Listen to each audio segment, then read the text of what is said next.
UDF നേതൃത്വത്തിന് മുന്നിൽ പുതിയ ഉപാധി വെച്ച് നിലമ്പൂർ ഉപതെരഞ്ഞെടുപ്പിലെ സ്വതന്ത്ര സ്ഥാനാർത്ഥി PV അൻവർ. 2026-ൽ UDF ഭരണത്തിലെത്തിയാൽ ആഭ്യന്തരമോ വനംവകുപ്പോ തനിക്ക് വേണം. ഇല്ലെങ്കിൽ VD സതീശനെ നേതൃസ്ഥാനത്ത് നിന്ന് മാറ്റണം.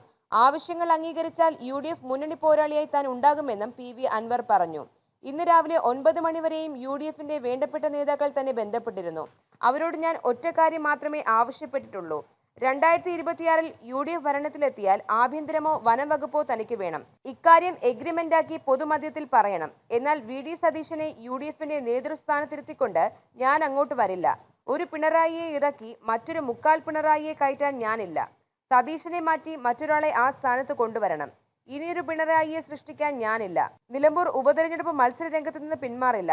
സതീശനാണ് തന്നെ മത്സര രംഗത്തിറക്കിയത്, അൻവർ പറഞ്ഞു. തെരഞ്ഞെടുപ്പ് ആയതിനാലാണ് കോൺഗ്രസിന്റെ മലപ്പുറം സ്നേഹം. താൻ മുൻപ് ഉയർത്തിയ വിഷയങ്ങൾ അന്ന് പിന്തുണച്ചില്ല. മലപ്പുറം ജില്ലയിലെ 60 ലക്ഷം ജനങ്ങളിലേക്ക് വികസനം എത്തുന്നില്ല. ഇക്കാര്യം ഉന്നയിച്ച് തെരഞ്ഞെടുപ്പിന് ശേഷം തൃണമൂൽ കോൺഗ്രസ് പ്രക്ഷോഭം നടത്തും. ആം ആദ്മി പാർട്ടിയുടെ ഔദ്യോഗിക പിന്തുണയുണ്ടെന്ന് ഞാൻ പറഞ്ഞിട്ടില്ല. പ്രവർത്തകരുടെ പിന്തുണ തനിക്കുണ്ടെന്നാണ് പറഞ്ഞത്. എല്ലാ രാഷ്ട്രീയ പാർട്ടി പ്രവർത്തകരും തന്നെ പിന്തുണയ്ക്കും, അൻവർ പറഞ്ഞു.